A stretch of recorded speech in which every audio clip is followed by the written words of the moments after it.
الهداية التي هي ثمرة العلم لها بداية ونهاية وظاهر وباطن ولا وصول إلى نهايتها إلا بعد أحكم بدايتها ولا عثور على باطنها إلا بعد الوقوف على ظاهرها وها أنا مسير عليك ببداية الهداية لتجرب بها نفسك وتمتحن بها قلبك فإن صادفت قلبك إليها مائلا ونفسك بها مطاوعة ولها قابلة فدونك تطلع لنهاية وتلغول في بحار العلوم وإن صادفت قلبك عند مواجهتك إياها بها مسبب وبالعمل بمقتضاها مماثلا فاعلم أن نفسك مائلة إلى طلب العلم هي نفس الأمارة بالسوء وقد اتخذت مطيعة للشيطان اللعين ليدليك بحبل غروره فيستدرجك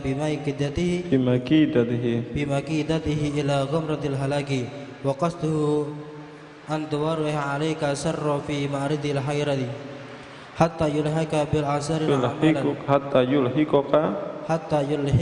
بالأحسرين أعمالا الذي ضل سيهم في الحياة الدنيا وهم يحسبون أنهم يحسنون صنعا. نعم.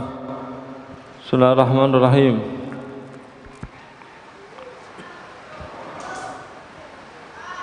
Bismillahirrahmanirrahim. Fadhil rasulina habibina syafina qradna sallallahu alaihi wasallam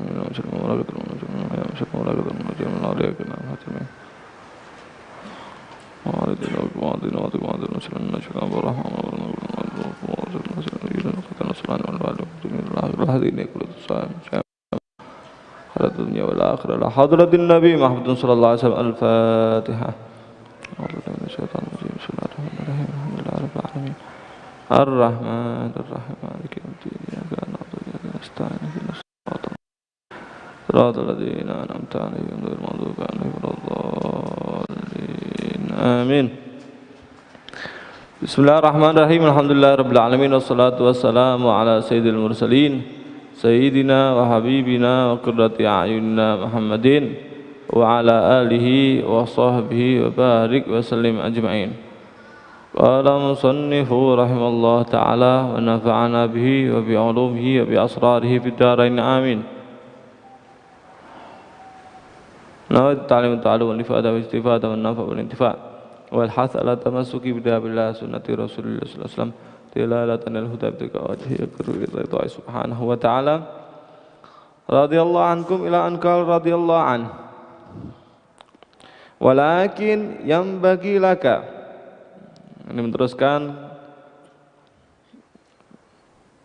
kajian daripada kitab Bidayatul Hidayah karya Al-Imam Al-Ghazali.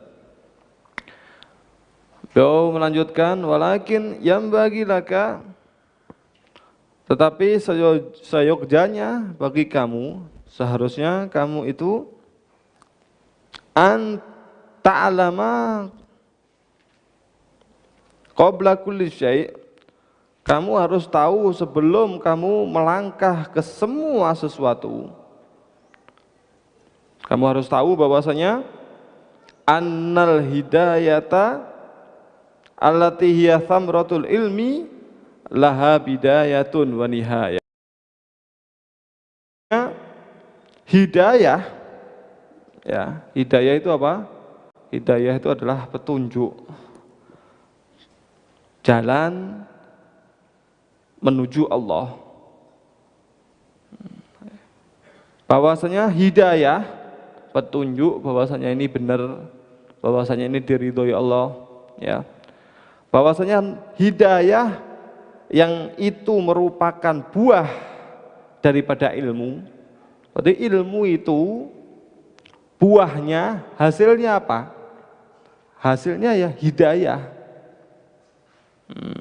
Kalau ternyata punya ilmu, tidak punya hidayah, berarti pohon yang diharapkan ada buahnya ternyata enggak buah. Begitu.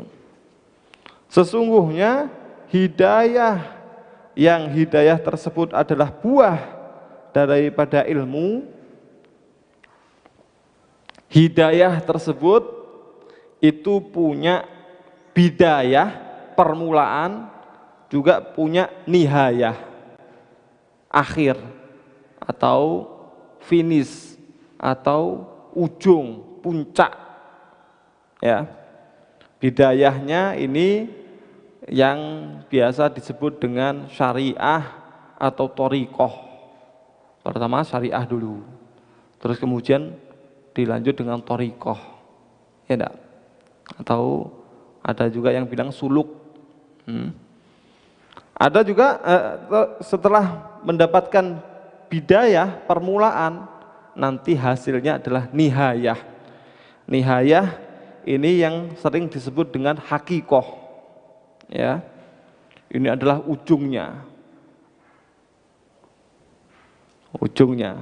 finishnya.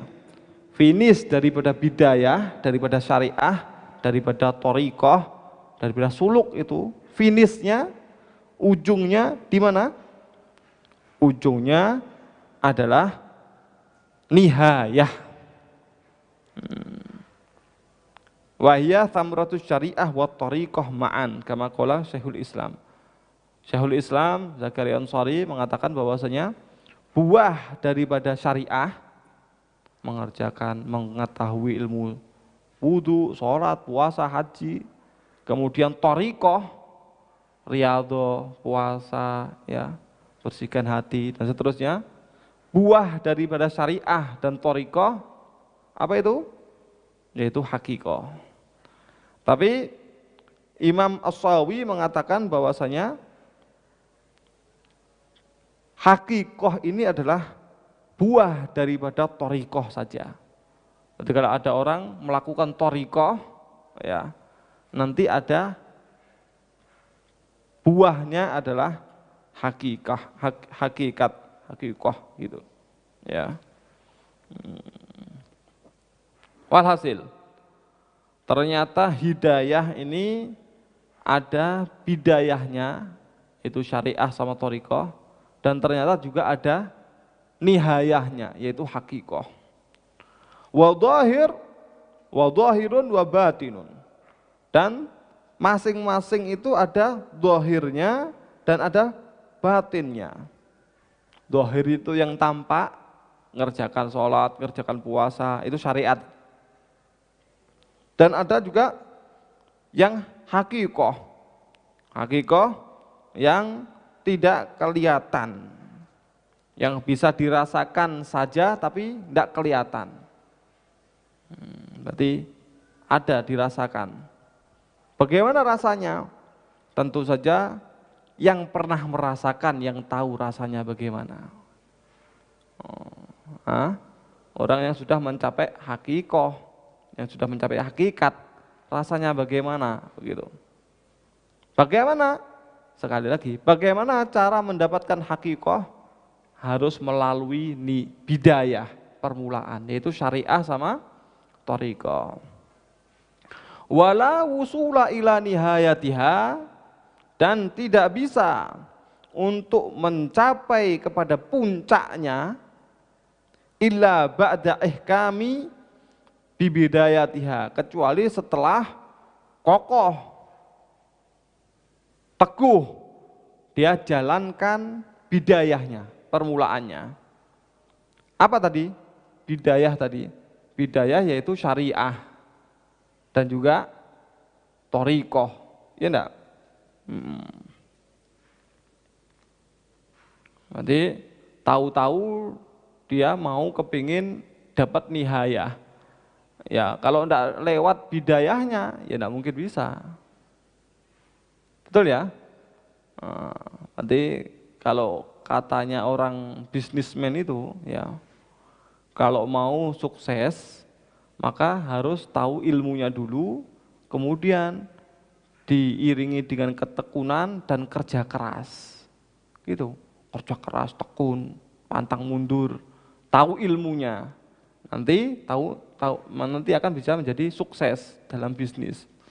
Oleh ini enggak kerja, enggak punya ilmunya juga, terus kena sedikit masalah, putus juga dia, enggak teguh, terus tahu-tahu pengen sukses dari mana? Begitulah ya. Berarti ada proses-prosesnya, ada bidayahnya, ada permulaannya, dan juga ada nanti akan ada hasilnya, yaitu nihayah, finishnya, yaitu mendapatkan hakikat. Wala uthura ala batiniha illa ba'dal wukuf ala dhahiriha. Dan tidak bisa mengetahui batinnya, uthur bermakna ilim. Tidak bisa mengetahui di dalam nuskhah yang lain, redaksi yang lain, bukan uthur tapi ubur. Tidak bisa melewati sampai ke batinnya kecuali setelah melewati dohirnya. Berarti harus yang dohir itu ditempuh dulu, nanti akan bisa mencapai kepada batinnya, pada hakikatnya. Oleh karenanya sebagian mereka, para alim, para ulama, para arifin, orang-orang yang sudah ma'rifat, mereka menggambarkan, karena mereka sudah pengalaman. Pengalaman akhirnya bisa menggambarkan, sudah melalui proses-proses tersebut. Mereka mengatakan, asyari'atu masala ba'dhum asyari'ata bisafinah. Sebagian mereka memperumpamakan syariah itu seperti perahu. Wa tariqah bil bahar. Kemudian tariqah ini, suluk ini diumpamakan dengan lautan. Wal haqiqah bil lu'lu'. Hakikat itu diperumpamakan dengan permata. Maka seseorang tidak akan mendapatkan permata kalau tidak pernah lewat ke lautan, karena permata itu adanya di laut. Terus tidak bisa mungkin orang itu bisa mencapai, melewati ombak daripada lautan kecuali harus pakai perahu, begitu ya. Berarti permatanya di tengah laut. Permatanya di tengah laut. Kira-kira pengen dapat permata orang ini, permatanya di tengah laut. Dia tidak mau lewat laut, bisa enggak? Enggak bisa. Mau di tengah laut, dia pakai renang. Belum sampai di tengah laut, sudah kehabisan tenaga dia. Enggak begitu caranya. Pakai perahu dulu, baru setelah ketemu titiknya, ketemu koordinatnya, baru bisa dia turun. Itu pun dengan usaha yang luar biasa. Turun menyelam di laut, menyelam di lautan, apa namanya tadi? Riyadhah, apa namanya? Thariqah, suluk, itu perlu perjuangan yang berat. Begitu. Tapi kalau enggak pakai perahu, enggak pakai laut, ya enggak mungkin dia dapat permata. Begitu ya. Enggak mungkin bisa mendapatkan hakikat kalau dia tidak punya syariat dulu. Ini diingatkan sama Imam Ghazali. Enggak mungkin dapat batin kalau enggak ngelewati yang dohir dulu. Lalui dulu yang dohir. Ya sholat, ya puasa, ya zakat, ya haji, ya capek-capek baca Al-Quran, capek-capek berpuasa, capek-capek menahan hawa nafsu, capek-capek qiyamul lail, kayak gitu, capek-capek dulu. Nanti kamu akan dapatkan hakikat. Wa ana musyirun alaika bibidayatil hidayah. Dan inilah aku sekarang akan ngasih isyarat kepada kamu dengan permulaan daripada hidayah. Ini permulaan, kalau mau pengen dapat hidayah, permulaannya ini, kitabnya ini. Saya akan bacakan. Imam Ghazali yang mengatakan ya. Litujarriba biha nafsaka. Supaya kamu bisa mencoba terhadap diri kamu. Wa tamtahina biha qalbaka. Kamu bisa menguji terhadap hati kamu. Fa'in sodafta qalbaka ilaiha ma'ilan.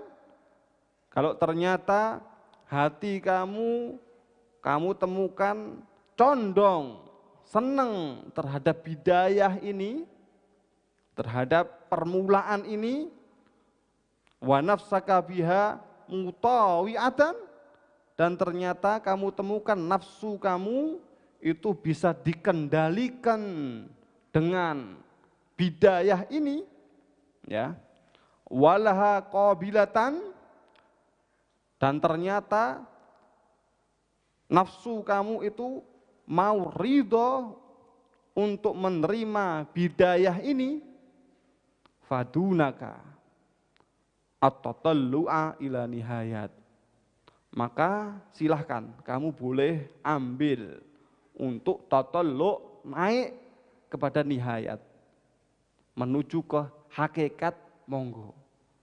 Kalau di permulaan tadi ada kecenderungan dan bisa menerima, bisa ridho, enggak menolak, maka silahkan naik ke proses berikutnya, menuju kepada nihayat, menuju kepada hakikat.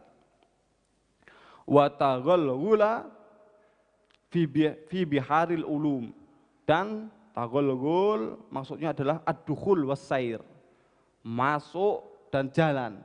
Silahkan masuk ke lautan ilmu, silahkan Anda berjalan di lautan ilmu. Kenapa? Karena kamu ternyata punya persiapan, hati kamu sudah siap, bagus kamu itu. Kamu enggak tolak itu bidayahnya. Berarti silahkan diteruskan. Tapi sebaliknya, wa in sadafta qalbaka inda muwajahatika iyyaha biha, apa ini? Musawwifan.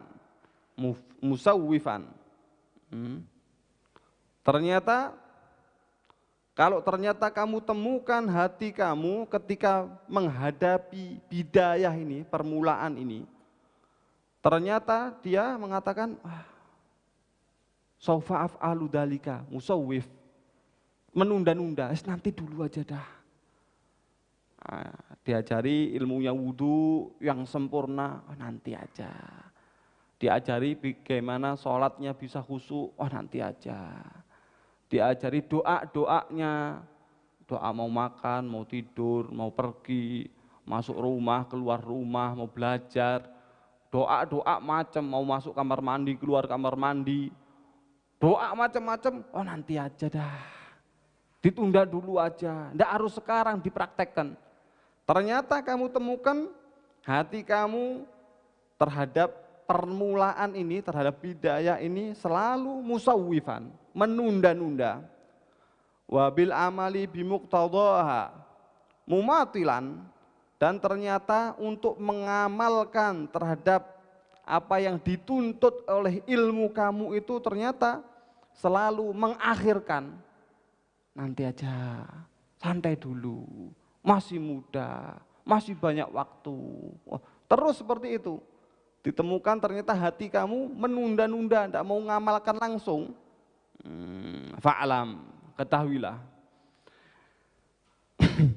Anna nafsakal ma'ilata ila talabil ilmi, sesungguhnya hati kamu yang kepingin untuk mencari ilmu, hiya nafsul ammaratu bisu, itu hati kamu itu ternyata adalah hati al-ammaratu bisu, hati yang mengajak kepada kejelekan,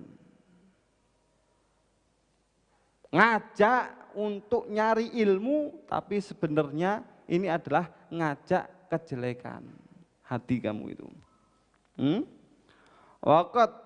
Waqadin tahadat,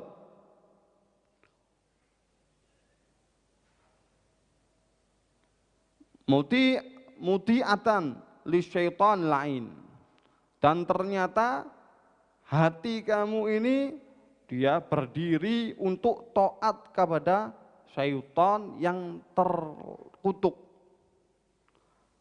Liyudillaka bihabli gururih, supaya menyampaikan kamu, memberi petunjuk kepada kamu dengan tali tipuannya. Itu syaitan mau nipu kamu itu.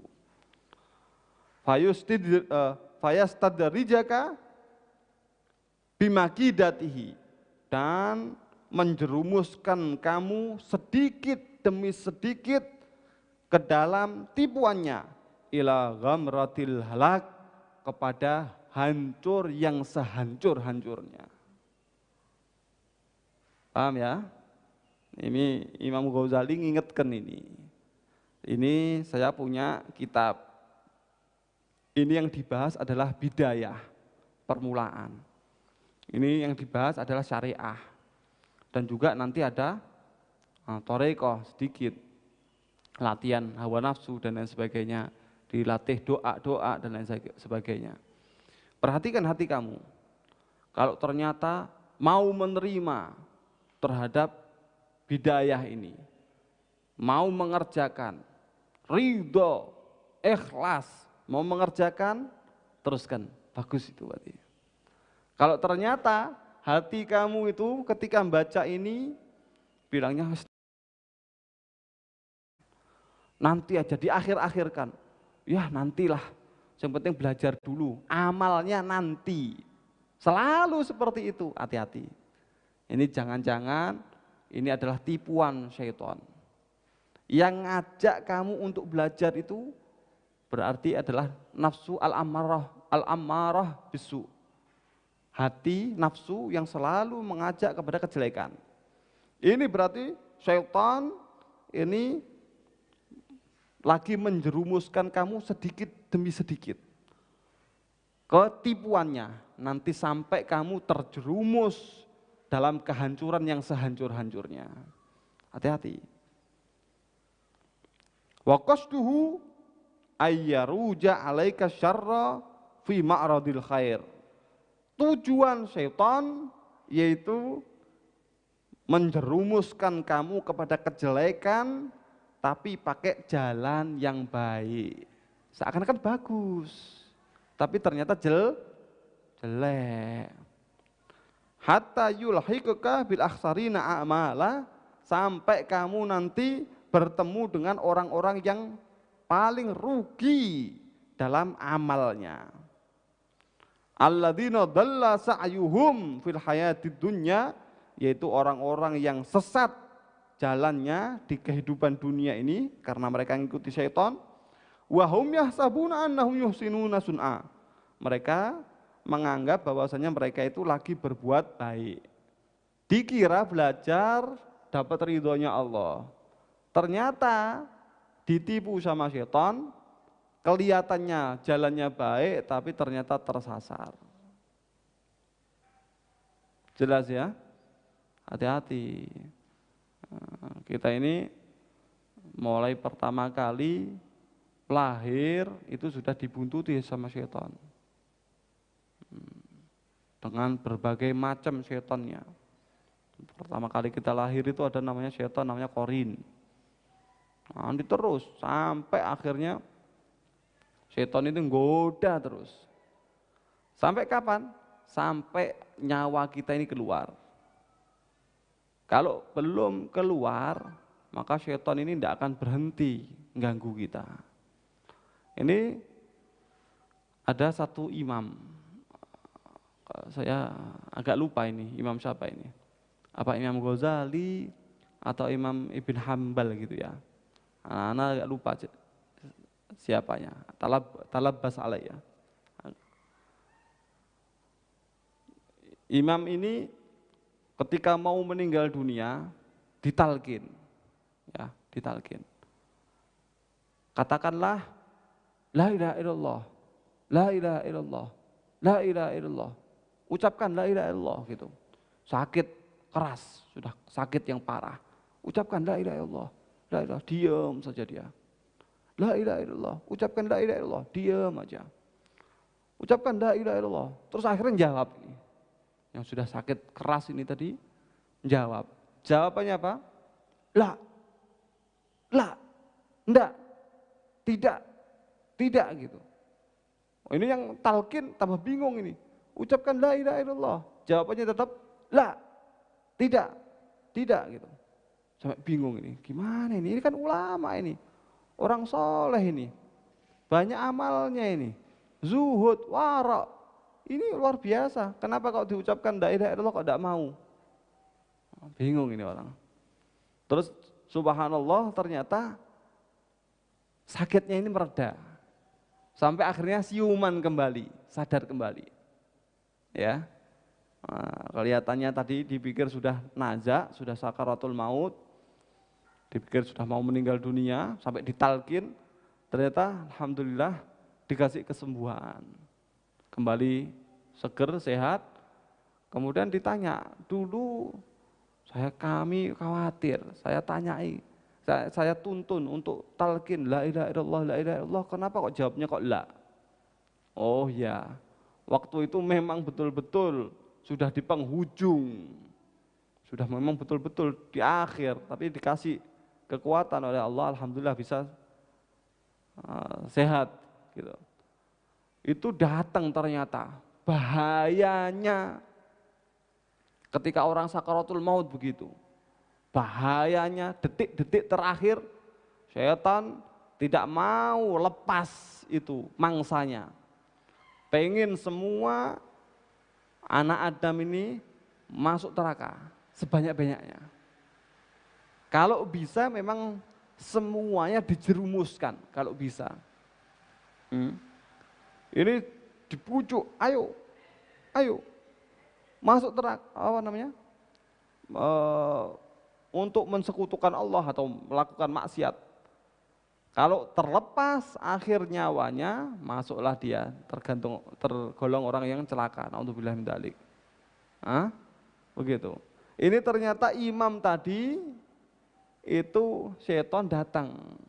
Tapi karena kelasnya itu kelas tinggi, orang yang alim, warok lagi, zuhud lagi, banyak ibadahnya lagi, makrifat lagi, kenal sama Allah. Maka bukan kelas biasa.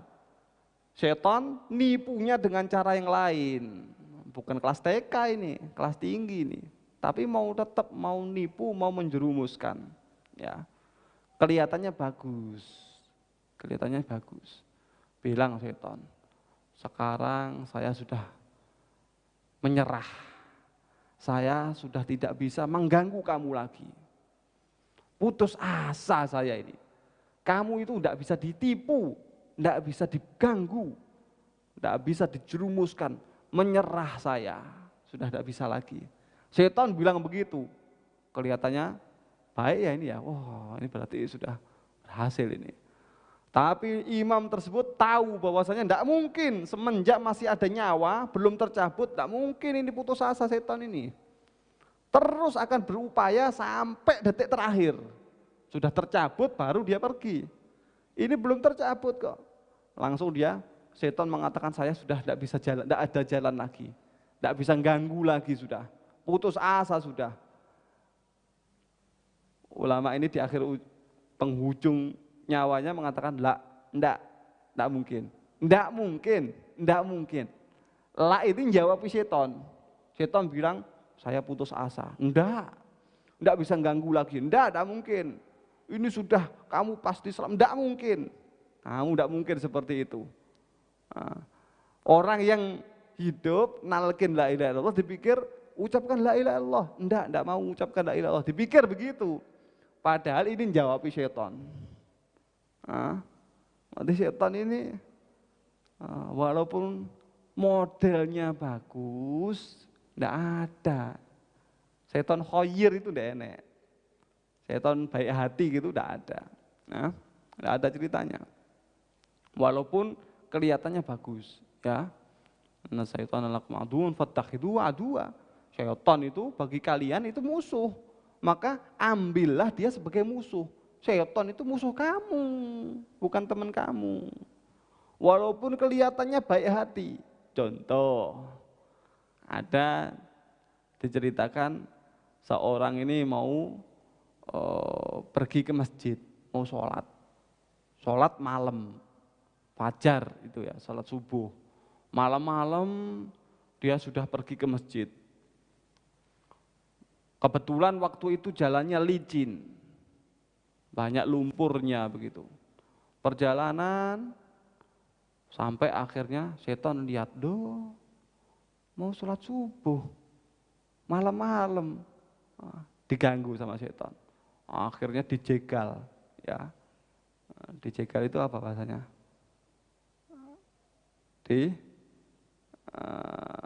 Dijebak begitu ya. Walhasil sampai orang ini terpleset terjatuh di lumpur tadi. Bajunya kotor semuanya, kena lumpur. La haula wala quwata illa billah. Akhirnya enggak mungkin melanjutkan ke masjid, bajunya kotor, basah kuyup, kena lumpur. Pulang ini orang ini. La haula wala quwata illa billah. Ketawa-ketawa setannya. Kena loh. Mau berangkat ke masjid. Gelap-gelap gini berangkat ke masjid goda. Ternyata ini masuk ke rumah, mandi, dibersihkan bekas lumpurnya tadi, ganti baju. Begitu ganti baju, keluar lagi. Subhanallah, nekat ini orang ini. Datang lagi, oh ini tadi yang daerah yang licin, dihati-hati. Ke kanan, ke kiri, jangan sampai terpleset. Oh ini mokong ini, bandel ini. Dijebak masih aja. Dijegal lagi. Di apa tadi dijegal itu? Ya. Dijebak sama setan sampai akhirnya jatuh lagi nih, tersungkur lagi. Terpleset lagi. Sampai basah semua kena lumpur. La haula wala quwata illa billah. Berdiri lagi. Ketawa-ketawa setannya. Kapok. Nah, mungkin lagi kau berangkat. Pulang dia ini. Sampai rumah ternyata mandi lagi, bersihkan lagi badannya, ganti baju lagi. Ganti baju lagi, berangkat lagi. Begitu berangkat lagi, tahu-tahu ada orang ini bawa lampu. Dibilang, hati-hati Pak, hati-hati. Kiri, kiri, kiri. Itu jangan atas, itu licin, kanan, kanan, dibilang. Hati-hati, awas itu licin, terus gitu. Ditunjukkan, awas ini licin ini, lewat yang sini, terus begitu, sampai ke masjid. Wah terima kasih, wah berkat Anda, akhirnya saya bisa sampai ke masjid, terima kasih ya. Siapa Anda ini? Siapa nama Anda? Oh saya ini setan.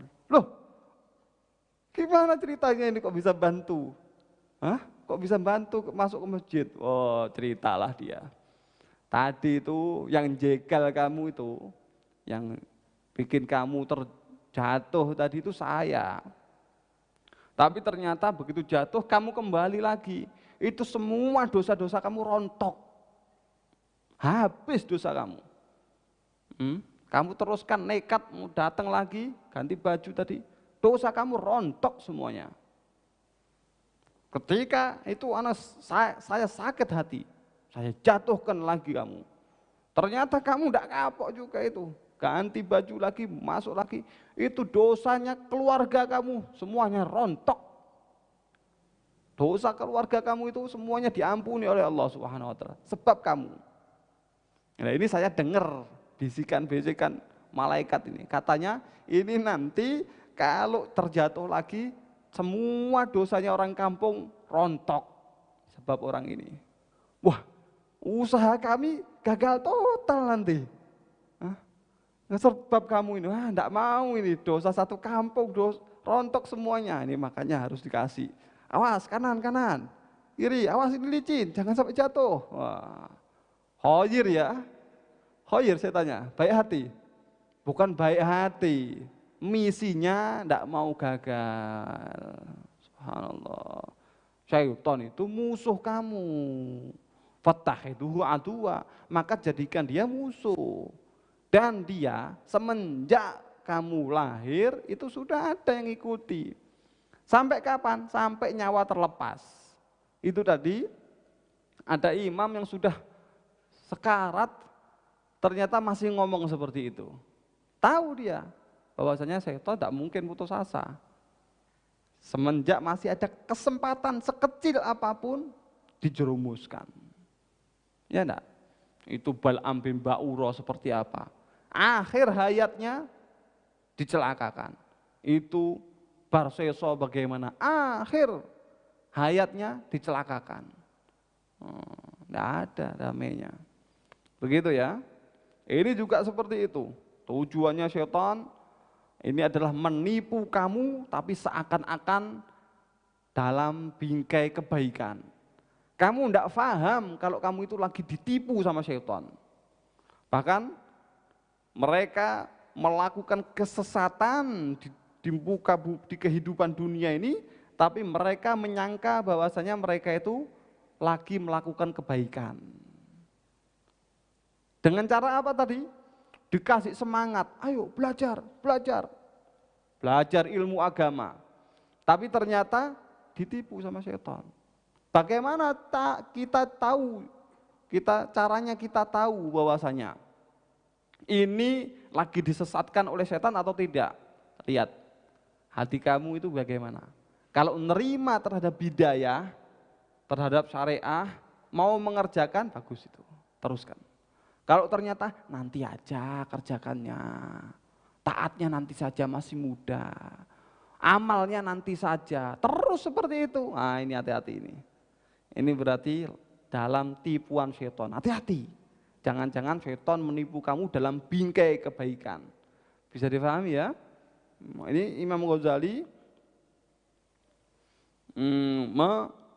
memperingatkan tentang hal itu.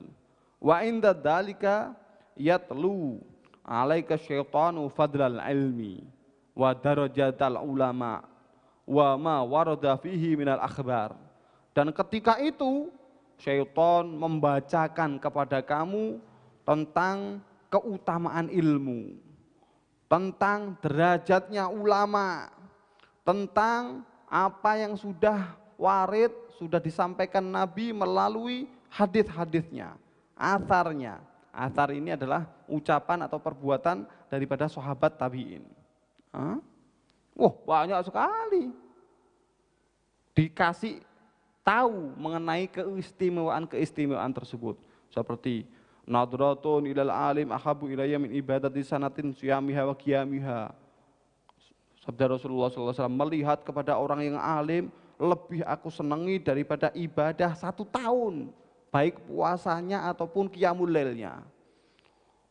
Manusia yang alim, banyak sekali disebutkan.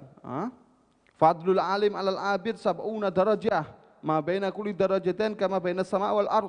Keutamaan antara orang yang alim mengalahkan orang yang ahli ibadah tapi bukan alim itu 70 derajat. Setiap derajatnya di antara derajat satu ke derajat yang lain itu jaraknya seperti langit dan bumi. Dibacakan yang hal-hal seperti itu, keistimewaan ilmu, keistimewaan ulama dibacakan. Luar biasa. Akhirnya semangat dia belajar. Tapi ternyata suruh amal nanti dulu.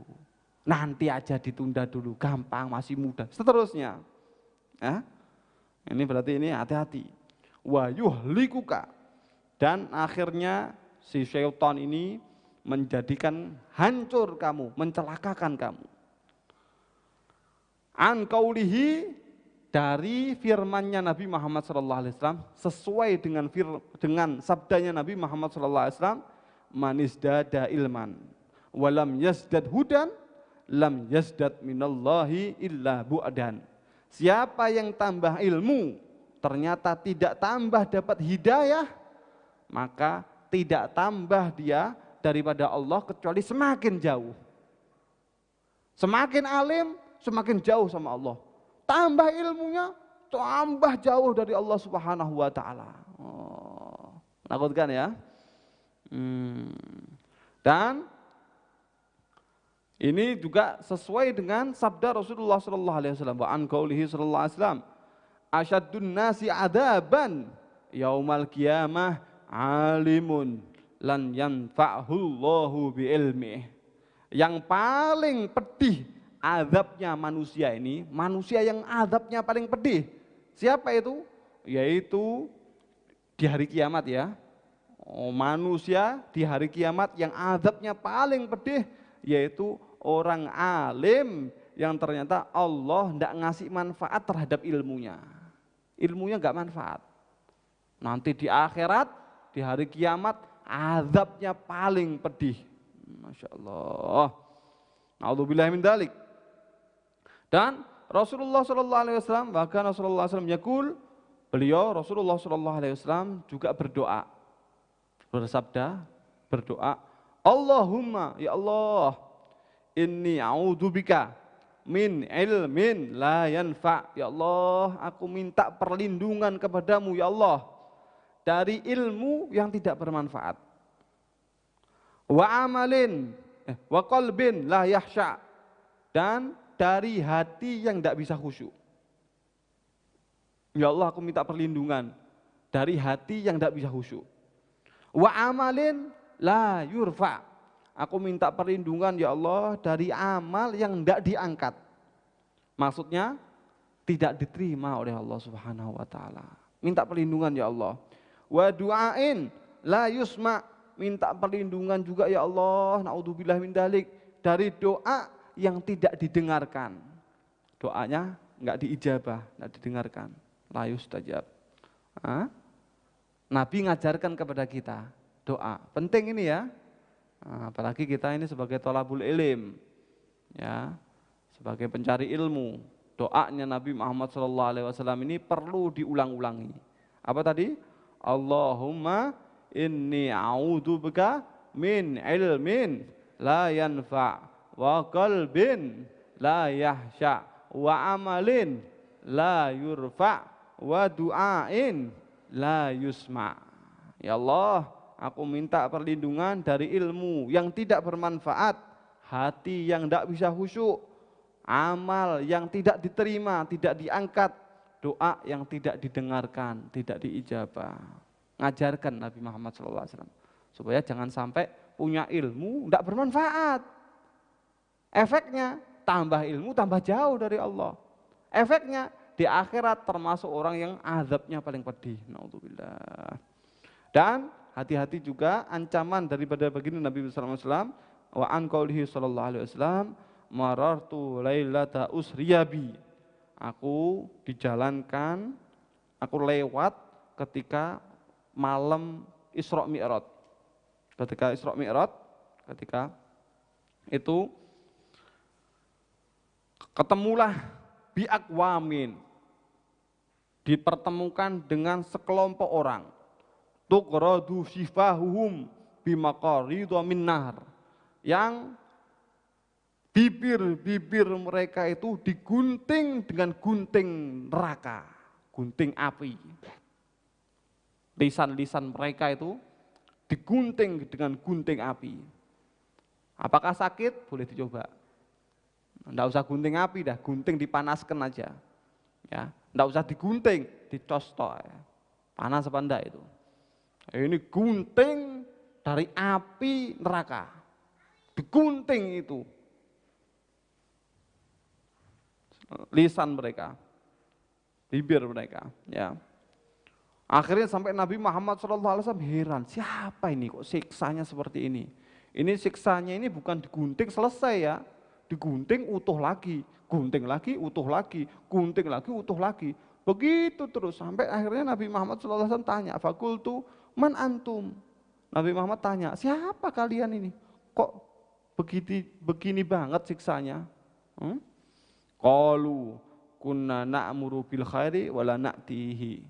Kami adalah dulu memerintahkan untuk berbuat baik, tapi kami tidak kerjakan. Kerjakan yang ini, kerjakan itu, yang baik-baik. Tapi kami sendiri tidak mengerjakan. Wa nanha anisyarri wa na'tihi. Kami melarang untuk melakukan kejelekan, tapi kami kerjakan sendiri. Perintah kebaikan kami tidak kerjakan, memerintahkan orang untuk meninggalkan kejelekan, kami kerjakan kejelekan itu sendiri. Naudzubillah. Ya. Subhanallah. Sampai akhirnya seperti itu. Dihukum, disiksa. Ya. Di riwayat yang lain dari sahabat Anas bin Malik, aku diperjalankan di malam Lailatul Isra Mi'raj, ketemu dengan kelompok laki-laki yang mulut mereka itu digunting dengan gunting neraka, sampai aku tanya, wahai Jibril, siapa mereka? Bedanya ini tanyanya ke Jibril. Kalau tadi kan tanya ke orang langsung ya. Dari riwayat yang lain. Maka Jibril mengatakan, haulail khutaba min ummatika. Mereka adalah tukang ceramah dari umatmu. Mereka itu tukang ceramah dari umatmu. Ya'muruna an-nasa bil birri wa yansawna anfusahum wa hum yatlunul kitab. Mereka memerintahkan manusia untuk berbuat baik, tapi mereka lupa terhadap diri mereka sendiri. Padahal mereka itu membaca Alkitab, baca Al-Quran. Mereka itu tahu, tapi dilanggar sendiri. Oh, resiko. Resiko sekali. Harus ekstra hati-hati. Lalu bagaimana kita ini, bagaimana untuk bisa mengamalkan terhadap ilmu yang kita punya? Maka ini pernah ditanyakan kepada guru saya, Sayyidil Habib Omar bin Muhammad bin Salim Hafid.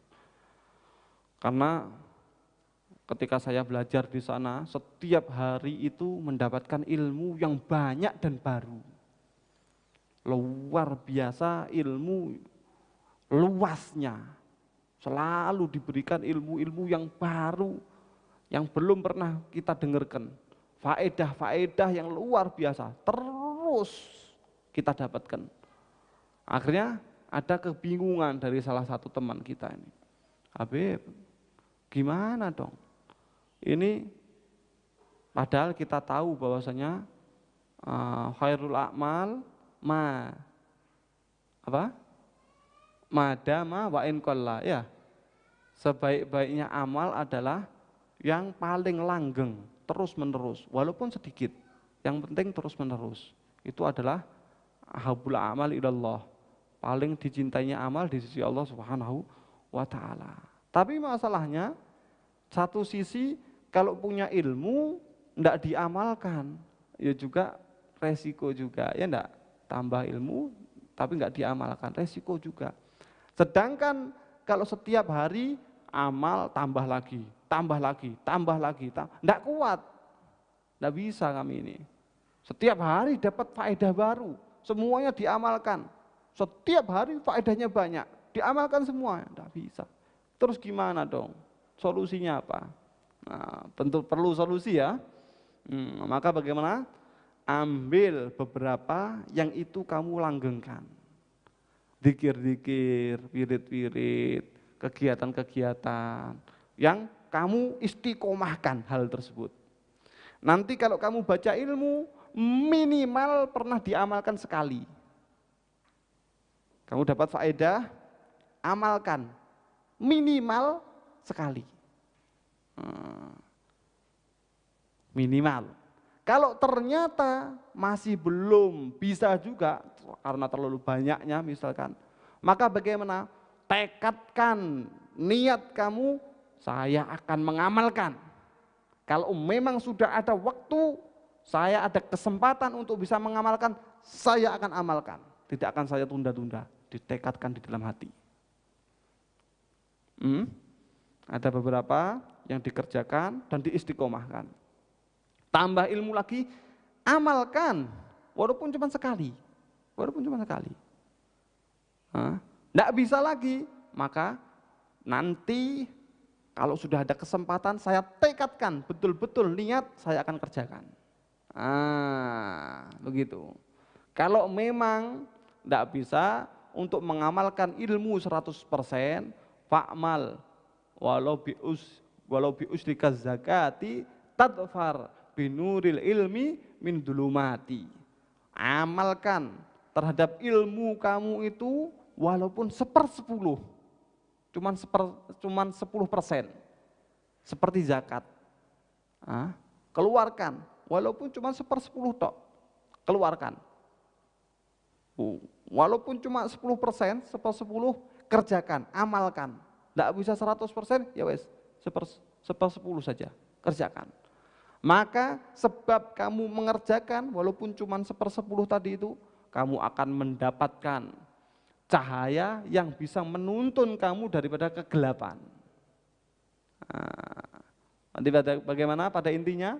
Amalkan ilmu kamu. Tidak bisa 100%, ya bisanya berapa? Nanti akan diberikan petunjuk, diberikan cahaya.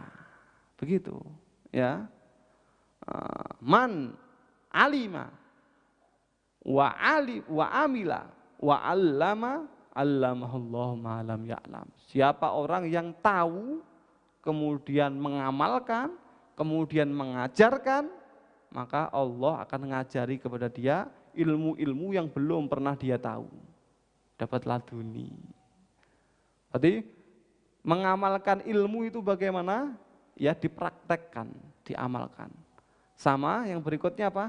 Diajarkan, ditularkan kepada yang lain. Itu termasuk mengamalkan ilmu. Yang sudah didapatkan, tapi saya masih kelas bawah, kelas 1, kelas 2, kelas 3, masih kelas bawah, bagaimana? Ada ilmunya enggak? Ada, ya sudah. Sampaikan kepada teman kamu, walaupun cuma sedikit. Ya bisanya cuma itu kok. Jelas ya? Oleh karenanya kita adakan program itu. Harus disampaikan sebisanya. Bisanya kamu apa? Sampaikan, tularkan kepada teman kamu. Ada ceramahnya, ada itu. Iya kan? Nah, itu dalam bentuk apa? Mengamalkan ilmu, mengajarkan, menularkan kepada orang lain, dan mengerjakan, mengamalkan. Makanya kita sebelum sholat, setelah belajar, sebelum belajar, ada itu amal-amalan untuk praktek terhadap ilmu yang kita dapatkan. Berarti mudah-mudahan ikhtiar ini betul-betul Allah ridhoi dan kita dijadikan sebagai orang yang alim, yang mendapatkan kemanfaat dari ilmunya. Termasuk orang alim, yang amil, dan juga alim akhirat. Bukan alimul lisan, tapi alimul qalb. Hatinya juga alim. Mudah-mudahan bukan hanya kita mendapatkan permulaan saja, tapi kita bisa sampai kepada nihayahnya. Dengan taufik hidayah inayah dari Allah Subhanahu wa taala. Amin ya rabbal alamin. Al-Fatihah. Sayyidina Abu Bakar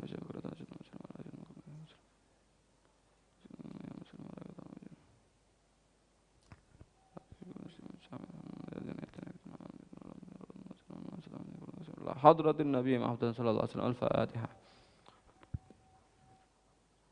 Iyyaka na'budu wa iyyaka nasta'in. Ihdinas siratal mustaqim.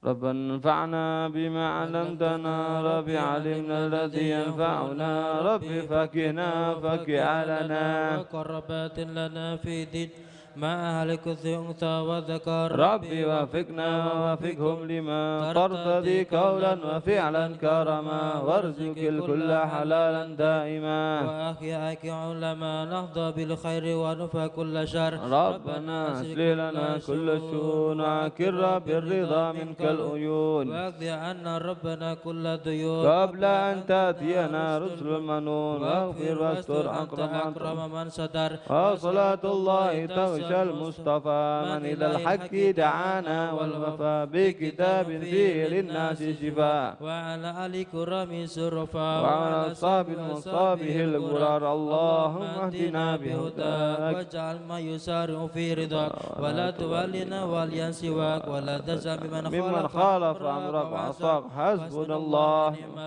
ولا حول ولا قوة إلا بالله العلي العظيم صلى الله على سيدنا محمد وعلى وصحبه وسلم يا ربنا اعترفنا بأننا انطرفنا وأننا أسرفنا على لظى أشرفنا فتب علينا توبة تسل لكل حوبة واستر لنا العورات وآمن الروعات واغفر لوالدينا ربي ومولودينا والآل والإخوان وسائر الخلان وكل ذي محبة أو جيرة أو صحبة والمسلمين أجمع آمين ربي أسمع فضلا وجودا منا لا باكتساب منا بالمصطفى رسولي رضى بكل سولي صلى وسلم ربي عليه عد الحب وآله وصحبه تتسي صحبي والحمد الحمد للإله في البدء والثناء